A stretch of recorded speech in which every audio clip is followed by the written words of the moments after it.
Electromagnetic interference, or EMI, can indeed cause issues with electronic devices, including computer monitors. Power lines are a potential source of EMI due to the electromagnetic fields they generate.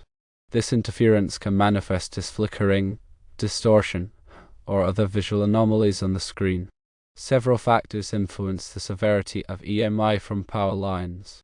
These factors are the distance from the power lines, the voltage level of the power lines, the shielding of the monitor and cables, and the presence of other electrical equipment. Firstly, distance plays a crucial role. The closer a device is to a power line, the stronger the electromagnetic field it experiences. Secondly, high voltage power lines produce stronger electromagnetic fields, increasing the likelihood of interference. Thirdly, shielded monitors and cables offer better protection against EMI. Shielding acts as a barrier, reducing the amount of electromagnetic radiation that reaches the internal components of the device. Fourthly, other electrical equipment in the vicinity can also contribute to EMI. Devices such as motors, generators, and transformers can generate their own electromagnetic fields that can interfere with sensitive electronics. When troubleshooting EMI issues, consider these steps. Firstly, increase the distance between the monitor and the power lines if possible. Even a small change in distance can significantly reduce the level of interference. Secondly, use shielded cables and a shielded monitor. Ensure that all cables connecting the monitor to the computer are properly shielded. Thirdly, identify and eliminate other potential sources of EMI.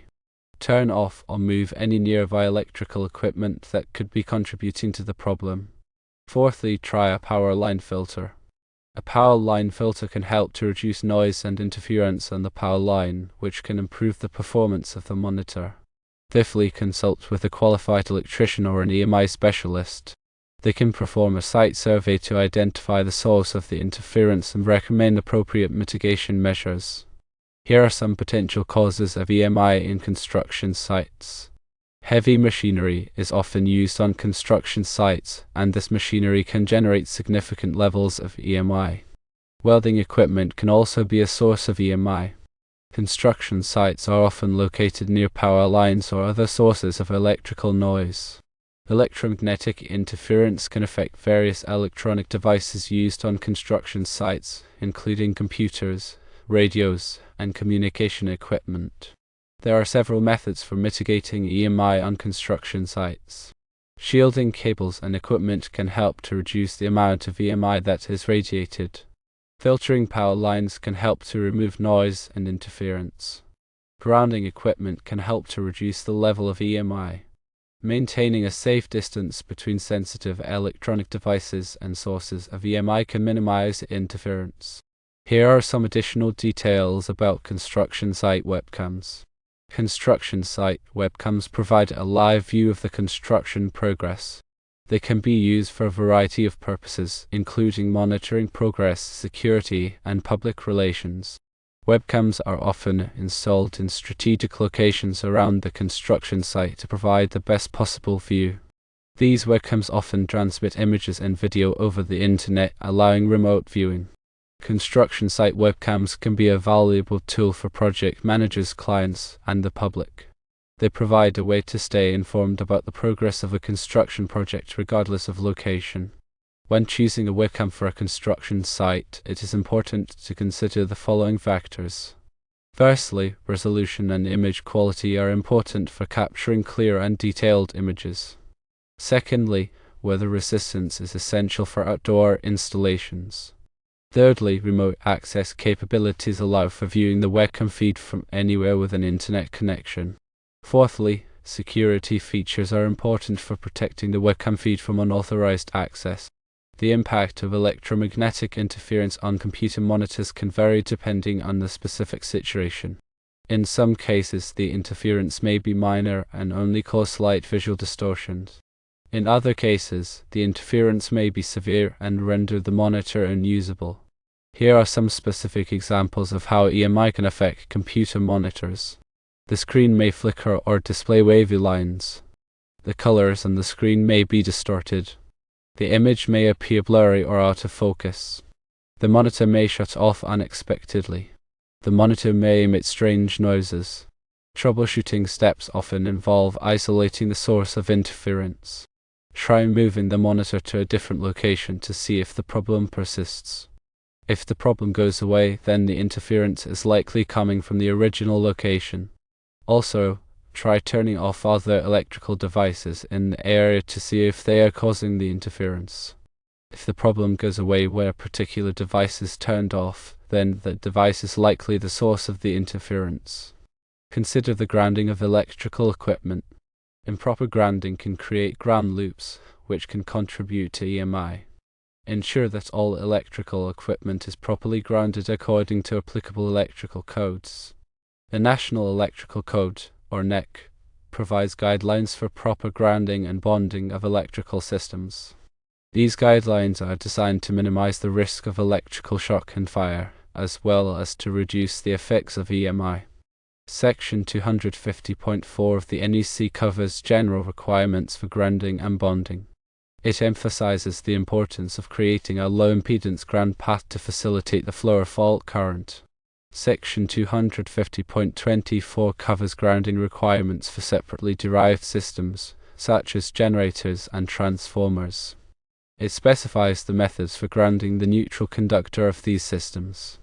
Section 250.50 covers bonding requirements for various metal components in a building, such as metal water pipes, metal gas pipes, and metal building frames.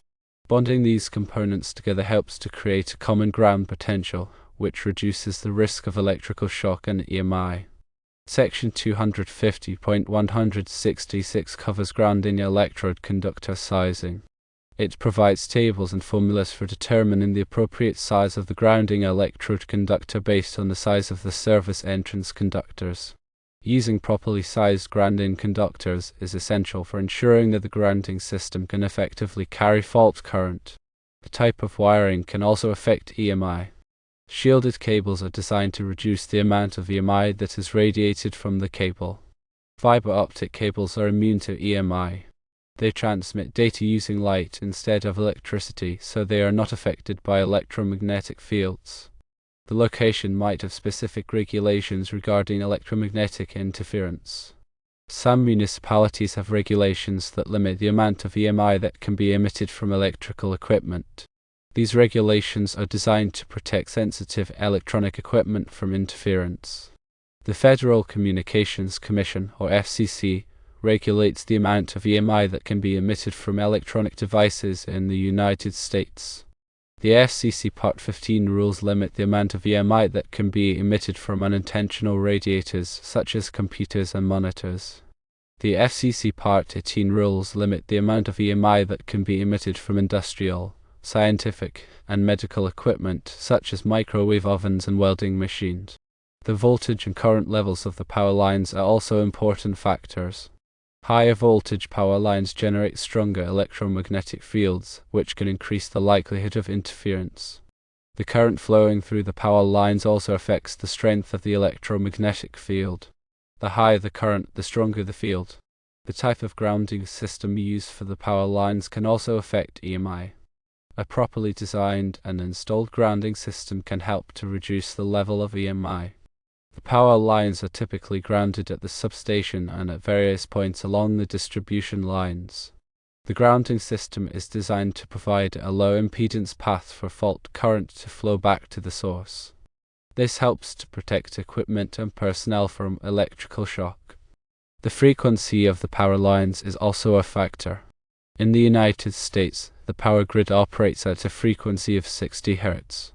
This frequency can sometimes interfere with electronic devices that operate at similar frequencies. The distance between the power lines and the computer monitors is critical. As mentioned previously, the closer the monitors are to the power lines, the greater the likelihood of interference. If possible, try to move the monitors further away from the power lines. The orientation of the monitors relative to the power lines can also affect EMI. If the monitors are oriented in a way that maximizes their exposure to the electromagnetic field, then the interference will be worse. Try to orient the monitor so that they are less exposed to the electromagnetic field. The presence of other metal objects in the area can also affect EMI. Metal objects can act as antennas, which can amplify the electromagnetic field and increase the level of interference. Try to remove any metal objects that are located near the monitors. The type of building construction can also affect EMI. Buildings with metal frames or metal siding can act as Faraday cages, which can shield the interior of the building from electromagnetic fields. However, buildings with unshielded wiring can also act as antennas, which can amplify the electromagnetic field. The age of the electrical wiring can also be a factor. Older wiring may not be properly shielded or grounded, which can increase the likelihood of EMI. If the wiring is old, it may be necessary to upgrade it to modern standards. The presence of surge protectors can also affect EMI. Surge protectors are designed to protect electronic equipment from voltage spikes, but they can also sometimes introduce noise into the electrical system. If you are experiencing EMI problems, try removing the surge protectors to see if that helps. The type of computer monitor can also affect its susceptibility to EMI. Cathode ray 2 or CRT monitors are more susceptible to EMI than liquid crystal display or LCD monitors. This is because CRT monitors use electron beams to create the image, and these electron beams can be affected by electromagnetic fields. The settings on the computer monitor can also affect its susceptibility to EMI. Some monitors have settings that can reduce the effects of EMI. Check the monitor's manual for information on how to adjust these settings. The presence of other electronic devices in the area can also contribute to EMI. Devices such as cell phones, radios, and microwave ovens can emit electromagnetic radiation that can interfere with computer monitors. Try to keep these devices away from the monitors. If the EMI problems persist, it may be necessary to hire a qualified electrician or an EMI specialist to investigate the problem. These professionals have the equipment and expertise to identify the source of the interference and recommend appropriate solutions. They may also be able to install shielding or filters to reduce the level of EMI. It is important to note that EMI can be a complex problem, and there is no one-size-fits-all solution. The best approach is to systematically investigate the problem and try different solutions until you find one that works. Keep in mind that the information provided here is for general guidance only and should not be considered a substitute for professional advice. Always consult with a qualified electrician or an EMI specialist if you are experiencing serious EMI problems.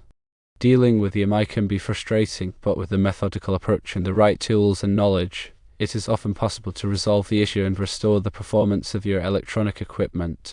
Remember to document all your troubleshooting steps and results. This will help you to track your progress and to identify any patterns or trends. It will also be helpful if you need to consult with a professional. Take photos or videos of the problem and of any potential sources of interference. This can help you to communicate the problem to others and to document the situation for future reference. Be patient and persistent. Troubleshooting EMI can take time and effort. Don't get discouraged if you don't find a solution right away. Keep trying different approaches until you find one that works. If you are working in a commercial or industrial setting, it is important to follow all applicable safety regulations and procedures. This includes wearing appropriate personal protective equipment, such as safety glasses and gloves, and following lockout/tagout procedures when working on electrical equipment. Be aware of the potential hazards of working with electricity. The electricity can be dangerous, and it is important to take precautions to avoid electrical shock. Never work on electrical equipment while it is energized. Always de-energize the equipment and verify that it is de-energized before working on it. If you are not comfortable working with electricity, then it is best to hire a qualified electrician to do the work. Working with electricity can be dangerous, and it is important to take precautions to avoid injury. Never work alone when working with electricity. Always have someone nearby who can assist you in case of an emergency. Know the location of the nearest electrical panel and the location of the emergency shut-off switch. In case of an emergency, you need to be able to quickly de-energize the electrical system. Be familiar with the safety procedures for working with electricity. This includes knowing how to use a multimeter, how to test for voltage, and how to properly ground electrical equipment. If you are not familiar with these procedures, then it is best to take a safety course before working with electricity. And when in doubt, always consult with a qualified electrician. Electricity is not something to be taken lightly. The National Electrical Code, or NEC, is a comprehensive set of standards for electrical wiring and equipment. It is updated every 3 years, and it covers a wide range of topics, including grounding, bonding, overcurrent protection, and wiring methods. The NEC is adopted by most states and municipalities in the United States, and it is used as a basis for electrical inspections. If you are working with electricity, it is important to be familiar with the NEC. The NEC is a complex document, and it can be difficult to understand.